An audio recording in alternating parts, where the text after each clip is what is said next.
A continuación presentamos al doctor Carlos Cerda Dueñas. Es abogado por la Universidad Tecnológica de Monterrey. Cursó la maestría en estudios diplomáticos en el Instituto Matías Romero de la Secretaría de Relaciones Exteriores de México. Es doctor en Derecho por la Universidad de Buenos Aires con especialidad en Derecho Internacional. Profesor investigador en el Tecnológico de Monterrey, Campus Guadalajara, y pertenece al Sistema Nacional de Investigadores del Consejo Nacional de Ciencia y Tecnología CONACYT de México. Es miembro fundador de la Red Mexicana de Cooperación Internacional y Desarrollo, REMECID, de la cual actualmente es secretario ejecutivo y miembro del Consejo Consultivo del Instituto de Transparencia, Información Pública y Protección de Datos Personales del Estado de Jalisco, ITAI. Bienvenido, doctor. Adelante. Muchas gracias.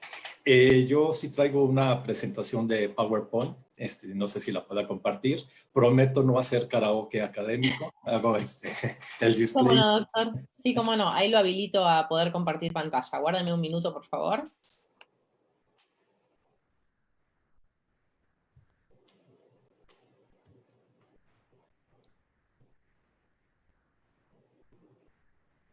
Ah, sí. Ahí está, doctor. Dígame si puede. Perfecto. ¿Lo pueden ver?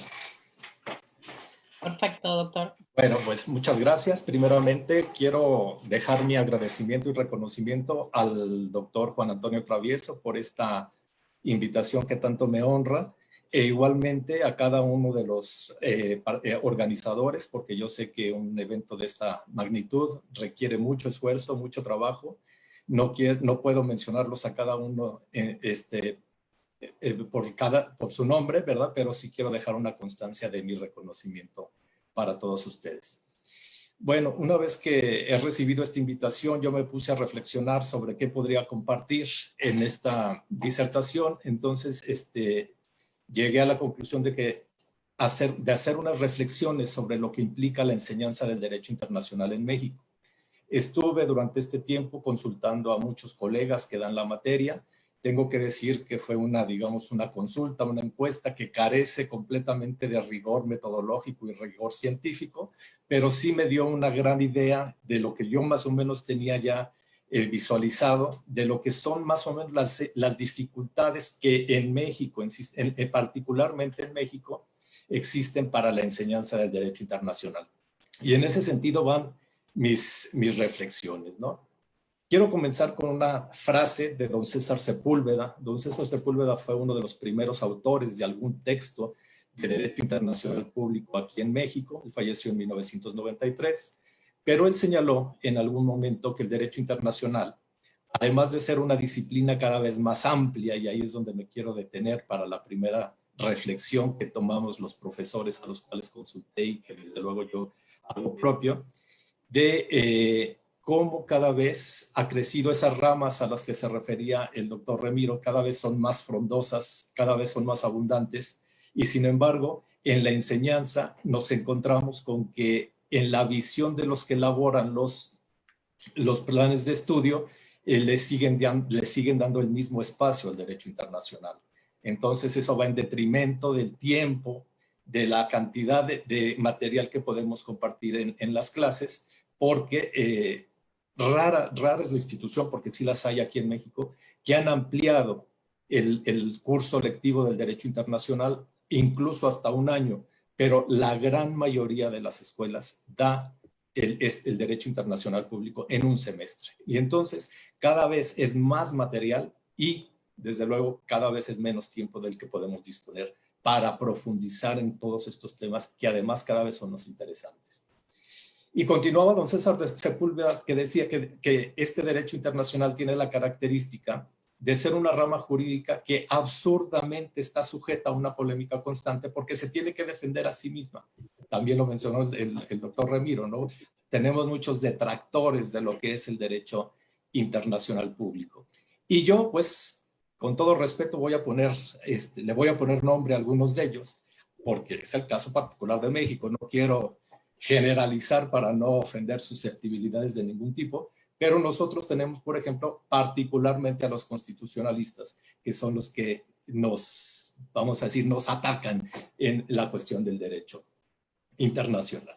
Entonces, les decía, para terminar esta frase de don César Sepúlveda, se tiene que defender a sí misma, ¿verdad? No solo por su contenido, sino por su esencia misma de la disciplina jurídica.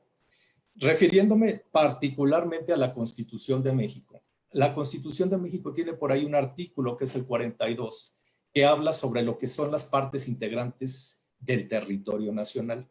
Y tiene dos fracciones, el que se refiere a los mares, mares y océanos, y el que se refiere a los espacios, donde dice, ¿verdad?, que ahí esos términos y esa extensión la fija el derecho internacional. Entonces, la Constitución mexicana, que está en la cúspide del sistema jurídico en la pirámide kelseniana, aquí cede, aquí se dobla frente al derecho internacional, porque dice, aquí yo no mando, aquí quien manda y que fija las reglas es el derecho internacional. En materia, bueno, yo estoy poniendo esos ejemplos porque son los que señala expresamente la Constitución mexicana. El fijar los mares, océanos y las cuestiones espaciales en los términos del derecho internacional. Luego tenemos otra disposición que es el artículo 133, no lo voy a leer, no voy a abundar, pero que es muy correlativo al 31 de la Constitución argentina y que son muy parecidos porque obviamente ambos tuvieron como modelo la Constitución norteamericana y tienen de alguna manera la forma en que se incorpora el derecho internacional en el sistema jurídico nacional a través de la aprobación de los tratados. Dice, ¿verdad?, los tratados que negocia el Ejecutivo y que sean ratificados por el Senado, en términos de nuestra Constitución, dice, serán la ley suprema de toda la Unión. Esto nos lleva también a otra reflexión, porque la Constitución nunca se refiere a las demás fuentes del derecho internacional. La única que menciona son los tratados. Y entonces aquí nos deja en una desventaja en virtud de que no es la única fuente en la cual se produce la norma jurídica internacional. Bueno, siguiendo, ¿verdad?, con el sistema jurídico mexicano, tenemos nosotros una absurda ley sobre celebración de tratados. Y le llamo absurda porque si nosotros somos parte de la Convención de Viena sobre Derecho de los Tratados, sobra tener una ley reglamentaria en materia de tratados. Sin embargo, en 1992 se promovió y se aprobó una ley sobre celebración de tratados que no hace sino repetir, ¿verdad?, disposiciones que están señaladas en la Convención de Viena. Eso sí, de alguna manera trata de legitimar una figura que denomina acuerdo interinstitucional y que no es más que el Executive Agreement o Compact de los Estados Unidos. Eso es muy riesgoso porque la Constitución en ningún momento se refiere. La Constitución dice que todo tendría que pasar por aprobación y ratificación del Senado, y en este caso se faculta no solo al Ejecutivo, sino también como somos un sistema federal, a los gobernadores e incluso a los municipios para que puedan firmar acuerdos con pares extranjeros y estos tengan validez jurídica en México, lo cual obviamente es completamente inconstitucional. Tengo que decir que nosotros creamos la figura de acción de inconstitucionalidad y controversia constitucional en 1995, 3 años anteriores a esta ley. Por lo tanto, esta ley se fue inconstitucional y lo sigue siendo y nadie la toca.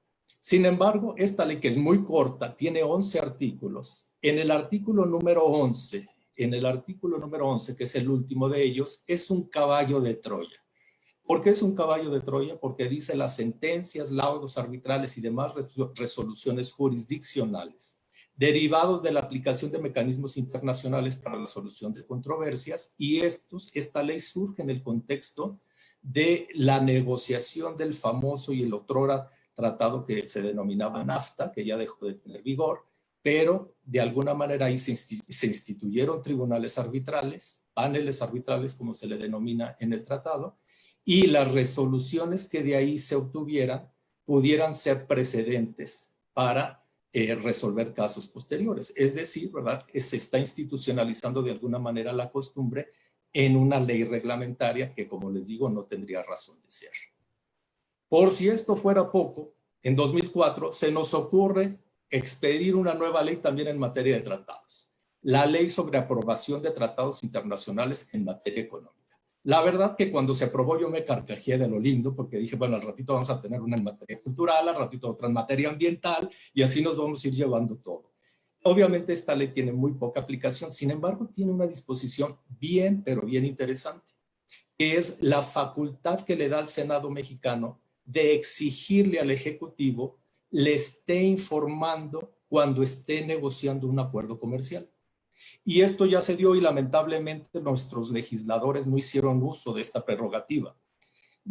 Esto sucedió en la negociación del Tratado Transpacífico de Cooperación Económica, el famoso TPP, que como ustedes recordarán, por instrucciones del presidente Obama, casi toda la negociación se llevó en secreto. Una cuestión completamente contraria a los cánones del derecho internacional, al contrario a la diplomacia que hemos señalado que debe de ser pública. Este tratado se negoció prácticamente con total secrecía. Y a pesar de que los legisladores mexicanos le exigían al Ejecutivo o le pedían que informara, nunca hicieron uso o ejercicio de esta prerrogativa que da este tratado, en el cual podrían ampliamente haberle obligado a informar de el estado que guardaba esta negociación. Entonces, pues prácticamente este tratado quedó de adorno, sin embargo, ahí está, es vigente y como yo repito, estas leyes, tanto la anterior como esta, salen sobrando en la medida que nosotros somos parte de la Convención de Viena sobre Derecho de los Tratados y que de la Suprema Corte de Justicia de la Nación desde 1999 señaló que los tratados están por arriba de las leyes en México. Algunos identificarán esta portada de este libro, ¿verdad? Yo lo utilicé cuando era estudiante allá en la Facultad de Derecho de la Universidad de Buenos Aires y el libro se llama Tratados Internacionales Interpretados por la Corte Suprema. En aquel momento yo hacía una reflexión y yo decía, si existiera un libro semejante, análogo, sobre los tratados internacionales que ha interpretado la Suprema Corte de México, difícilmente llegaría a ser un folleto. No da para un libro. ¿Por qué? Porque la Corte Suprema de alguna manera relegaba la cuestión internacional, no le tomaba, solo que fuera realmente una violación de un derecho humano, y en ese momento nosotros reconocimos la jurisdicción de la Corte Interamericana hasta 1998, pues prácticamente los tribunales mexicanos obviaban lo que viene siendo el derecho internacional. Y a veces haciendo una reflexión, no sé si es mejor, porque por ahí tenemos una resolución que se llama Persecución de los Delitos en Zona Económica Exclusiva, donde la Corte da un fallo completamente contrario al derecho internacional. De los 5 ministros que componen la sala, 3 votaron a favor de la resolución, 2 en contra, y de los que votaron en contra, uno hizo un voto concurrente, donde realmente, ¿verdad?, es el único de los 5 que en ese momento argumenta sobre derecho internacional. O sea, obviamente si esto escalara más hacia lo internacional, saldríamos perdiendo, porque las disposiciones que se tomaron en esta resolución son completamente contrarias al derecho internacional, una cuestión pues un tanto vergonzante desde el punto de vista del más alto tribunal mexicano. Bueno, pues ya para más o menos concluir, ¿verdad?, quiero decirles algunas de las reflexiones que también se obtuvieron de estas consultas que estuve haciendo y que tienen que ver con lo que es el derecho internacional en el imaginario del estudiante de derecho mexicano. Primeramente, la cuestión del idioma. Nosotros, irónicamente, México tiene 3 vecinos territoriales, 2 de los cuales son anglófonos. Y no obstante, el idioma inglés no está muy difundido en nuestro país. Entonces, aquí tenemos una dificultad en la medida que la gran mayoría del material que se genera, sobre todo en tribunales internacionales, o está en inglés o en francés, y hay poca traducción al idioma español. Entonces, ahí sí tenemos un pequeño problema de acceso a la información. No estoy generalizando, esto tiene mucho que ver incluso con la cuestión o la posición geográfica, o tiene también mucho que ver con la cuestión incluso social, de ubicación social. El otro punto que es muy importante es que a nosotros desde el colegio primario, ¿verdad?, desde el colegio primario nos empiezan a señalar, ¿verdad?, que México perdió la mitad de su territorio por el Tratado de Guadalupe Hidalgo. Entonces nosotros ya hacemos de alguna manera una asociación negativa con lo que viene siendo el derecho internacional. que perdimos la isla de Clipperton, ¿verdad?